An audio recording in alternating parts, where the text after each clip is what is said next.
What about second breakfast? Time for second breakfast.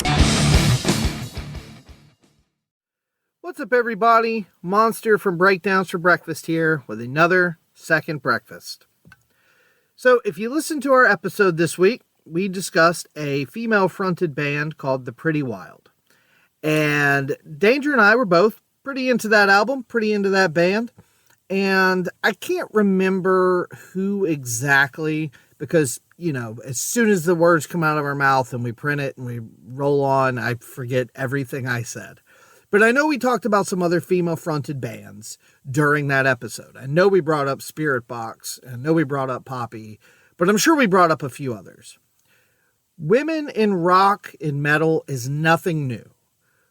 But it's still a bit of an anomaly, and it's always cool to see female-fronted rock and metal acts. And one of the first pioneers of women in rock music was a woman by the name of Big Mama Thornton. She has a very interesting story, and I'm not going to go into the entire life and times of Big Mama Thornton, but she is very, very important to rock and roll. And I don't know that a lot of people know who she is. In fact, I didn't know who she was until very recently when I watched the movie Sinners for the first time, the Michael B. Jordan vampire film. And it centers around blues music. And listening to some podcasts and watching some YouTube videos about the film Sinners, Big Mama Thornton came up. And I looked into her story and kind of why she's important. And I thought, you know what? We just got done doing a female-fronted rock band. Now seems like a really appropriate time to talk about Big Mama Thornton and why she's so important to rock and roll music. And if you've heard this story before, I'm probably going to leave some stuff out. Like I said, there's tons of stuff about her online that you can find. Most of this I got off of Wikipedia. But I got a few quotes here about her, and I'm going to kind of get into sort of her early life. And if you don't know where this story is going as far as why she's influential, strap in, because I think it's pretty interesting.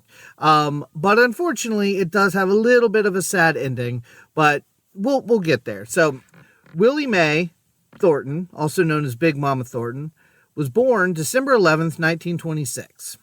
She was a singer and songwriter, specifically in blues and R&B. Now, if you remember, I did an episode on cursed songs. I brought up Robert Johnson. I don't know how much I spoke about this there. I've mentioned this a few times on the regular show. I'm not a big blues guy. It's just not really my thing. I can respect it. I think there's a lot of talent, especially like lyrically and vocally. They tell these great stories. It's just not my favorite style of music. But I digress. So I'm not going to tell you exactly why she's important quite yet. I'm going to give you a little bit of her backstory. But she was one of seven children.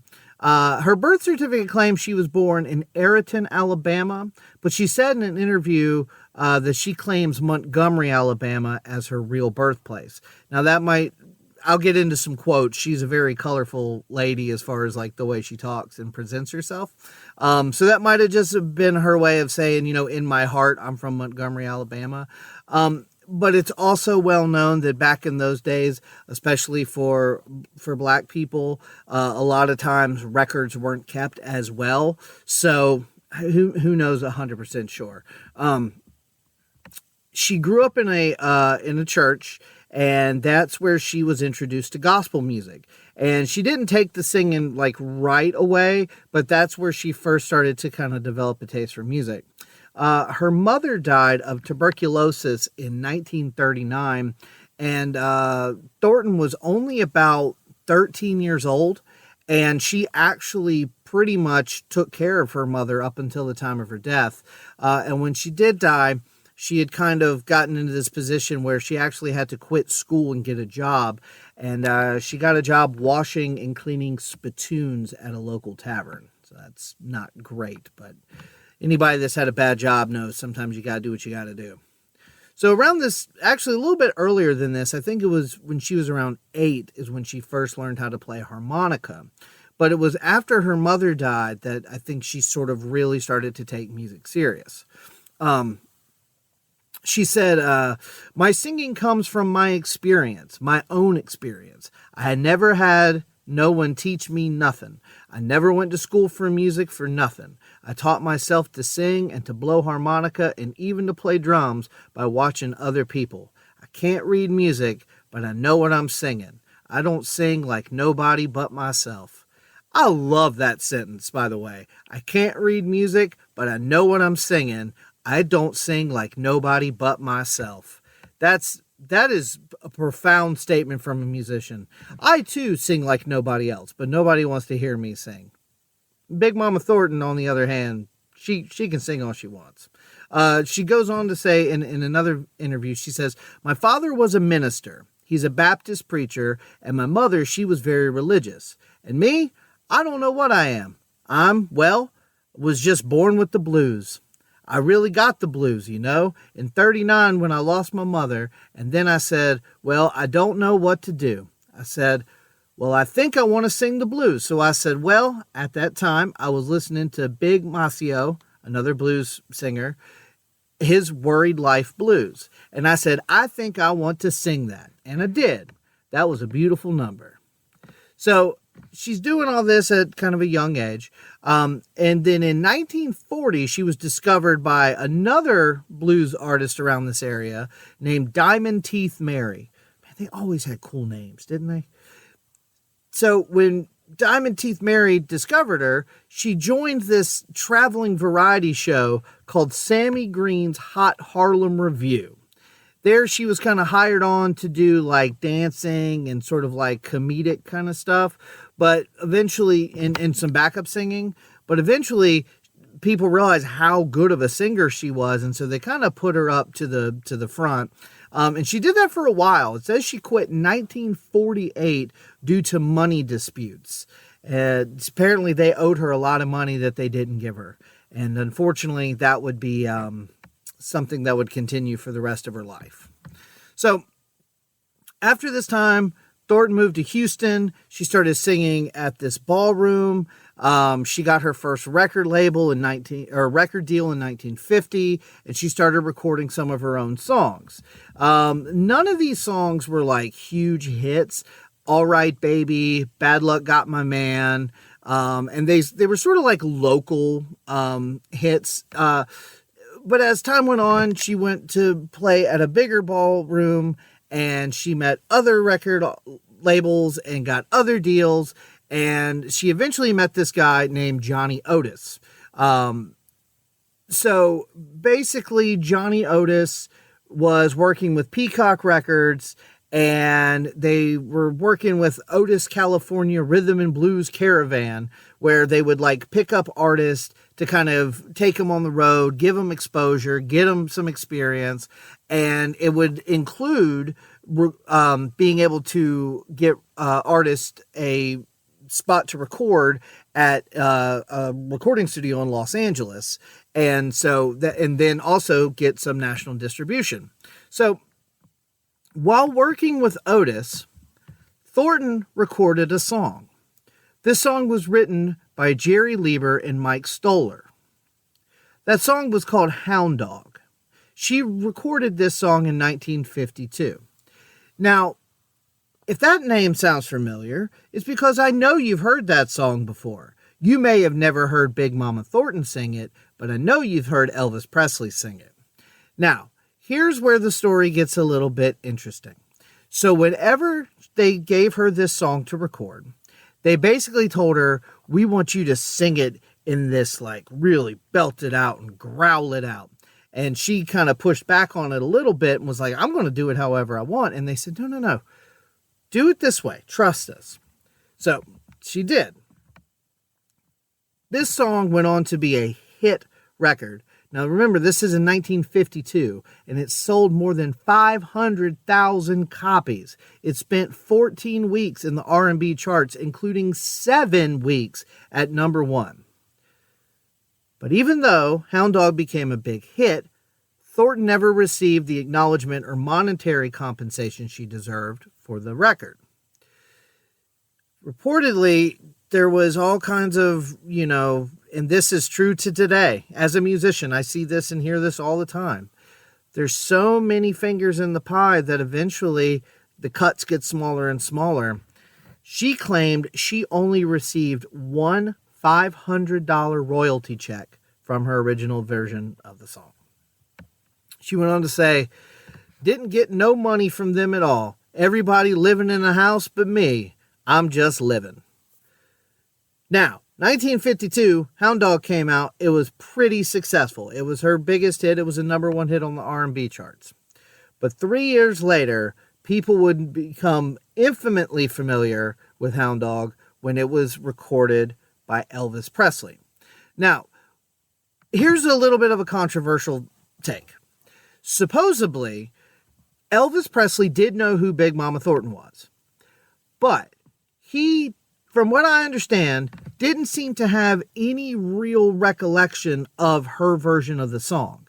He had heard a version by a group called Freddie Bell and the Bell Boys while attending one of their shows in Las Vegas. If you listen to Big Mama Thornton's version, the lyrics are about Hound Dog refers to a scoundrel of a man. Whereas when you get to Elvis Presley's version, it's a lot more, I don't want to use the word sanitized, but it's much more safe for square white audiences in the 50s, so to speak. So, because I think there was a little bit of a Elvis Presley stole this song from this woman and never gave her any sort of, I don't think that's really how it went down. It was more like he heard this other version and thought, yeah, I could turn that into something. And he most certainly did. So after that, Thornton did go on to continue to write and record music. And a matter of fact, she had another, she didn't have so much of a hit with this, but she wrote a song called Ball and Chain, which eventually became a fairly famous song by Janis Joplin. Same situation. There was all kinds of stuff about writing credits and song credits and stuff. She never really got paid for any of those things. And then to just sort of add, a little bit of sadness to the end of this story here, what I read was that she died in 1984, July 25th, 1984, of a heart attack and liver disorders. She was pretty much penniless and living in a boarding house in Los Angeles. And unfortunately, I think her legacy has kind of gone mostly unremembered. But you got to think, the blues back in the 40s was really, it was a black style of music. It wasn't really crossing over into white audiences.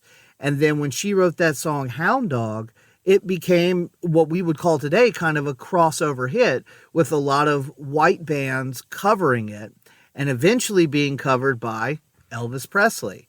And, it's sort of been infamously documented that a lot of those artists like Elvis Presley kind of got their sound by taking these, this music made by minorities and whitening it up basically to get mainstream success. So it's a real shame that Big Mama Thornton never got the recognition that she really did deserve.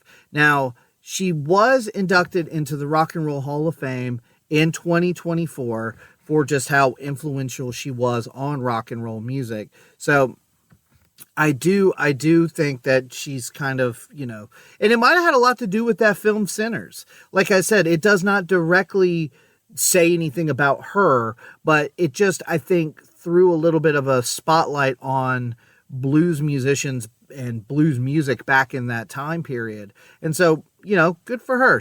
I think she deserves it. Again, this isn't really my style of music. Even the Elvis stuff is not really for me. So, I would have never, came across this story any other way, but I'm glad I did. If you like blues music, if you like, this kind of era of music, 40s and 50s. Did you know this? Is this old news? Like, am I late to the party? That's very well possible. I've been that way before, so it wouldn't shock me. But yeah, this was the story of Big Mama Thornton. I thought it was really cool. Maybe you learned a little bit here. There's so much more to her life. She wrote a lot of other songs. You can go on Spotify and YouTube and find all kinds of performances. She has a great, powerful voice, a lot of fun lyrics. I would recommend checking her out if you like blues, if you like this kind of music. But yeah, thanks for sticking around. I hope you learned a little something, and hope you have a great day.